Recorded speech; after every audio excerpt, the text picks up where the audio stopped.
Everyone 2025 সালের সপ্তম শ্রেণীর শিক্ষার্থীদের গণিত সাজেশন নিয়ে আজ আমরা হাজির হয়েছি। গণিত সাজেশন বা সিলেবাস যেটাই তোমরা বলো না কেন, এখান থেকেই কিন্তু তোমাদের প্রশ্নগুলো করা হবে। আশা করি তোমরা এখান থেকে যদি খুব সুন্দরভাবে এই সাজেশনটা ফলো করে পড়ো তাহলে কিন্তু তোমরা 100-র ভিতরে 85+ নাম্বার ওঠাতে পারবে। এখানে তোমাদের সর্বপ্রথম যে কাজটা করা হবে সেটা হচ্ছে পাটিগণিত অংশ থেকে তোমাদের 2 সেট প্রশ্নের অ্যান্সার করতে হবে এবং বীজগণিত অংশ থেকে 2 সেট প্রশ্নের অ্যান্সার করতে হবে। আর জ্যামিতি অর্থাৎ গ বিভাগে তোমাদের জ্যামিতি দেওয়া থাকবে, জ্যামিতি অংশ থেকে তোমাদের 2 সেট করতে হবে। মোট তোমাদের 8 সেট দেওয়া থাকবে। এখানে দেখো সুন্দরভাবে কিন্তু লেখা আছে যে ক বিভাগ পাটিগণিত অংশ থেকে 2টি, খ বিভাগ বীজগণিত অংশ থেকে 2টি ও গ বিভাগ জ্যামিতি অংশ থেকে 2টি এবং ঘ বিভাগ পরিসংখ্যান অর্থাৎ গড় মধ্য প্রচুরক এই অধ্যায় থেকে তোমাদের 2টি করে মোট 8টি প্রশ্ন কিন্তু দেয়া থাকবে। তো 8টি প্রশ্ন কি তোমাদেরকে অ্যান্সার করতে হবে? না, 8টি প্রশ্ন তোমাদেরকে দেওয়া থাকবে বা 8টি সৃজনশীল তোমাদের দেওয়া থাকবে। সেখান থেকে তুমি প্রত্যেক বিভাগ থেকে কমপক্ষে একটি করে তোমাকে অ্যান্সার করতেই হবে। মোট 5 সেট প্রশ্নের অ্যান্সার করতে হবে। এখন কথা হচ্ছে অনেকে এই কথাটার ভুল মিনিং করে, অনেকে বুঝতে পারে না।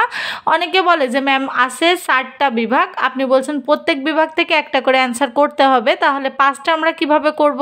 হ্যাঁ, এটারও অ্যান্সার আমি দিচ্ছি। এটা হচ্ছে প্রথমে তোমরা 4টা বিভাগ থাকবে, 4টা বিভাগ থেকে প্রত্যেক বিভাগ থেকে একটা করে করতে হবে, তাহলে মোট 4 বিভাগ থেকে 4টা প্রশ্নের অ্যান্সার তোমাকে করতে হলো। আর এই 4 বিভাগে যে কোনো একটা থেকে তুমি আর একটা তুমি নিজের ইচ্ছা মতো করতে পারবে, এটা তোমার বাধ্যতামূলক না। এটা তুমি যেখান থেকে কমন পাবা বা যে প্রশ্নটা তোমার কমন আসবে সেটা তুমি করতে পারবা। আর একটা হচ্ছে এখানে তোমাদের সংক্ষিপ্ত প্রশ্ন দেয়া থাকবে। সংক্ষিপ্ত প্রশ্ন থাকবে 20 মার্কের, অর্থাৎ এখানে তোমাদের 15টি প্রশ্ন থাকবে, যে কোনো 10টি প্রশ্নের অ্যান্সার করতে হবে।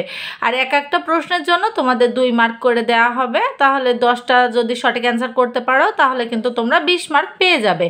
এবার তোমাদের বহু নির্বাচনী প্রশ্ন বা এমসিকিউ, বহু নির্বাচনী প্রশ্ন বা এমসিকিউ এটা তোমাদের 30 মার্কের থাকবে। এটা হচ্ছে পাটিগণিত থেকে তোমাদের 8 বা 10টা থাকবে, 8 থেকে 10টি প্রশ্ন থাকবে এবং বীজগণিত অংশ থেকে 8টি বা 10টি, যে কোনো 8 থেকে 10টি প্রশ্ন থাকবে এবং জ্যামিতি অংশ থেকে 6 থেকে 8টি প্রশ্ন থাকবে এবং তথ্য উপাত্ত থেকে 3 থেকে 4টি প্রশ্ন থাকবে। সব কয়টির উত্তরই কিন্তু তোমাকে দিতে হবে। আর প্রত্যেকটি প্রশ্নের জন্য তোমাকে 1 মার্ক করে দেওয়া হবে যদি সঠিক অ্যান্সার দিতে পারো। তাহলে 30টি প্রশ্নে যদি সঠিক অ্যান্সার দিতে পারো, অর্থাৎ 30টি এমসিকিউ এর যদি সঠিক অ্যান্সার দিতে পারো তাহলে 30টার জন্য তুমি 30 মার্ক পেয়ে যাবা। তাহলে দেখো এই যে 5টা সৃজনশীলে তুমি 50 আর সংক্ষিপ্ত প্রশ্নে 20 এবং তুমি এমসিকিউ বা বহু নির্বাচনের জন্য 30, তাহলে মোট 100 মার্কের পরীক্ষা হবে। এবার হচ্ছে তোমাদের কোথা থেকে প্রশ্নগুলো করা হবে। অর্ধবার্ষিক পরীক্ষায় তোমরা কোন কোন অধ্যায়গুলো পড়লে 100% কমন পাবে এবং কোন অধ্যায়গুলো থেকে তোমাদেরকে প্রশ্ন করা হবে।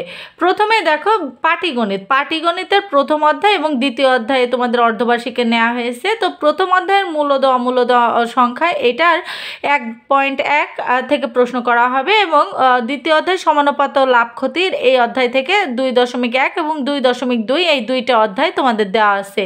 তাহলে পাটিগণিতের এই 2টা অধ্যায় থেকে তোমাদের প্রশ্ন করা হবে। আশা করি তোমরা বুঝতে পেরেছো।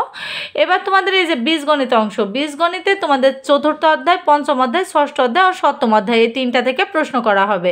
তো 4র্থ অধ্যায়ের বীজগণিতীয় সূত্রাবলী বা বীজগণিতীয় রাশির গুণ ভাগ থেকে 4.1 ও 4.2 থেকে প্রশ্ন করা হবে এবং 5ম অধ্যায়ে বীজগণিতীয় সূত্রাবলী ও প্রয়োগের 5.1, 5.2 থেকে প্রশ্ন করা হবে। 6ষ্ঠ অধ্যায়ের বীজগণিতীয় ভগ্নাংশ 6.1 থেকে প্রশ্ন করা হবে। 7ম অধ্যায়ের সরল সমীকরণে 7.1 থেকে প্রশ্ন করা হবে। এবার জ্যামিতি অংশটা অনেকে ভয় পায়, অনেকে কোথা থেকে পড়বে এটা নিয়ে হতাশায় থাকে, পরীক্ষা দিতে ভয় পায়। মানে জ্যামিতি থেকে প্রশ্ন তো করা হবে একদম শিওর, এখান থেকে 3 সেট প্রশ্ন তোমরা পেয়ে যাবা। তো 8 অধ্যায়, 9 অধ্যায়, 10 অধ্যায়। 8 অধ্যায়ে সমান্তরাল সরল রেখা থেকে প্রশ্ন করা হবে। 9ম অধ্যায়ে ত্রিভুজ 9.1 থেকে, 10ম অধ্যায় সর্বসমতা ও সদৃশ্যতা 10.1 থেকে প্রশ্ন করা হবে।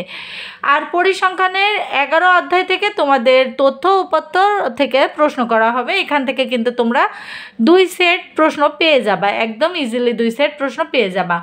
এবার কথা হচ্ছে এই অধ্যায়গুলো তোমাদের খুব ক্লিয়ার রাখতে হবে এবং খুব সুন্দরভাবে তোমাদের কমপ্লিট করে রাখতে হবে। যদি এই অধ্যায়গুলো থেকে তোমাদের প্রশ্ন করা হয় তাহলে 100% যাতে তোমরা অ্যান্সার করে আসতে পারো।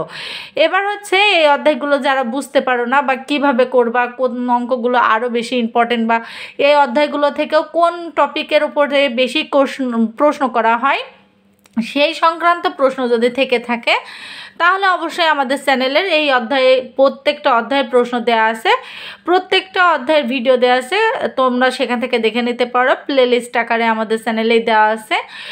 আমাদের চ্যানেল থেকে যদি তোমরা এই গণিতের ভিডিওগুলো দেখে থাকো তাহলে 100% তোমরা এখান থেকে কমন পাবা এবং এখান থেকে তোমরা 100% সঠিক অ্যান্সার দিয়ে আসতে পারবা। আশা করি তোমরা আমাদের কথা বুঝতে পেরেছো। আর আমাদের এই চ্যানেলের ভিডিওগুলো যদি ভালো লেগে থাকে, উপকারে এসে থাকে, প্লিজ চ্যানেলটাকে একটু সাবস্ক্রাইব করে দিও। আর কোন কোন বিষয়ের উপরে এরকম ভিডিও পেতে চাও অবশ্যই কমেন্ট করে জানিও। ধন্যবাদ সকলকে।